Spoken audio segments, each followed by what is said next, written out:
Discutons maintenant l'exercice 4. Pour trouver le nom de la molécule, je dois chercher la chaîne la plus longue contenant l'insaturation, soit celle-là. On cherche s'il lui est attaché un alkyle, et bien le voici. Le carbone numéro 1 est celui le plus proche de la double liaison. C'est ce qui lui confère le plus petit indice possible. Donc, 5 atomes de carbone, ça veut dire pent. Sur le carbone numéro 2, j'ai la double liaison, donc 2N, et le méthyle est localisé sur le carbone numéro 3. Donc 3-méthylpente-N. Vérifions si on a une certaine diastéréoisomérie. Il faut vérifier que chacun des carbones de la double liaison sont liés à deux groupements différents chacun. Donc le premier carbone est lié à C2H5 et CH3. Le deuxième carbone est lié à un CH3 et un groupement formé d'un simple petit hydrogène. Puisque les deux ligands sont différents, alors ce carbone est dit asymétrique, l'autre aussi est dit asymétrique. On peut envisager la diastéréoisomérie.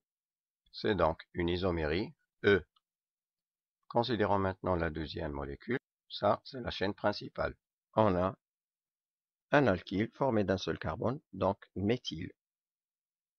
Pour indexer les atomes de carbone, je peux commencer de la droite ou bien de la gauche. En fait, la double liaison en est indifférente. Donc je vais passer aux alkyles. C'est pour cela que le carbone numéro 1 doit être celui-là. Ainsi, le nom sera 3-méthylx3N. 3N et 3-méthyl. Cherchons si on a une certaine diastéréoisomérie. Le premier carbone de la double liaison est lié à un méthyle et un éthyle. Le deuxième est lié à un éthyle et un atome d'hydrogène. Les deux groupements semblables se trouvent de part et d'autre de l'axe de la liaison, donc c'est une isomérie E. Là et pour cette molécule, si on considère que la chaîne principale est celle-là, puisqu'il contient le plus grand nombre d'atomes de carbone, on aura négligé la double liaison. Donc, ce n'est pas la bonne chaîne. D'après la règle, on doit avoir la plus longue chaîne possible contenant la double liaison. Ça veut dire tout simplement, ça veut dire celle-là.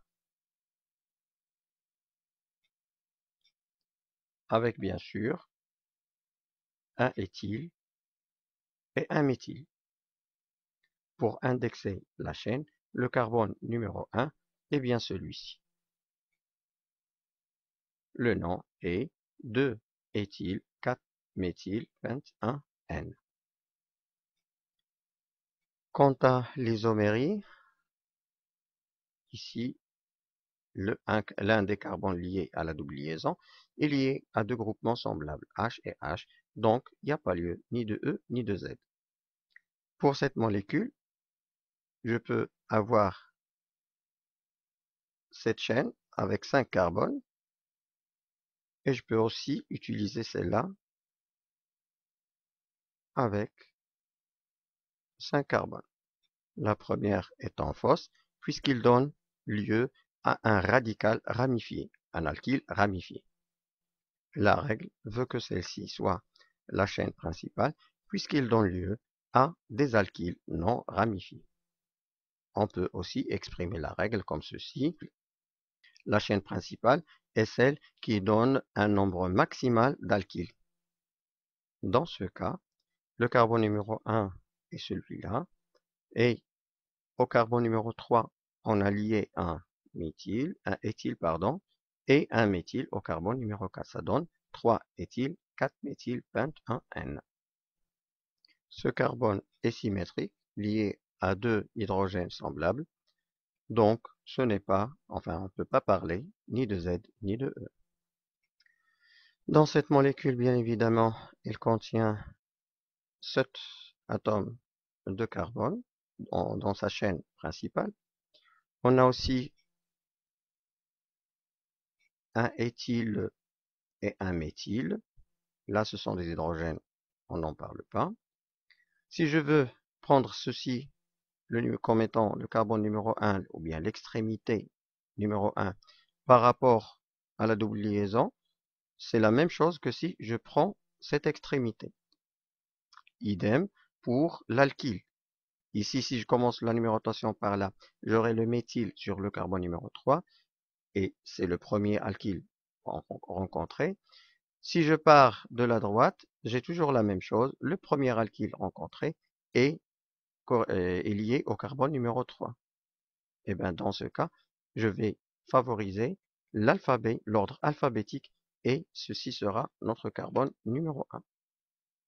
Donc on aura 1, 2, 3, 3 éthyle, alors 5, 6, donc 6 méthyle, oct, 4N. Cet atome de carbone, il y a deux groupements différents, celui-là aussi, donc je peux parler de E ou bien Z, puisque les deux hydrogènes se trouvent dans la même position par rapport à l'axe de la double liaison, donc c'est un Z. Dans cette molécule, la chaîne principale, je peux la considérer comme étant celle-ci. Il est formé de 4 atomes de carbone, donc c'est but. La double liaison se situe sur le carbone numéro 2, donc 2. Le carbone numéro 1 est bien évidemment celui-là, donc c'est un 2-méthylbute de N. Puisque ce carbone-ci est symétrique, c'est-à-dire lié à deux groupements identiques, donc je ne parle ni de E ni de Z.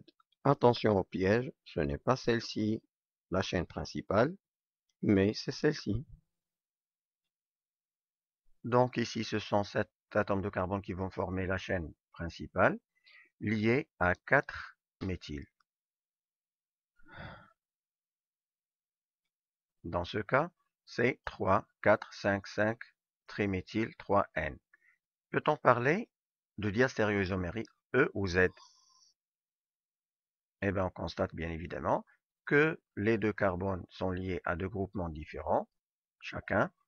Le groupement identique se trouve du même côté du plan, donc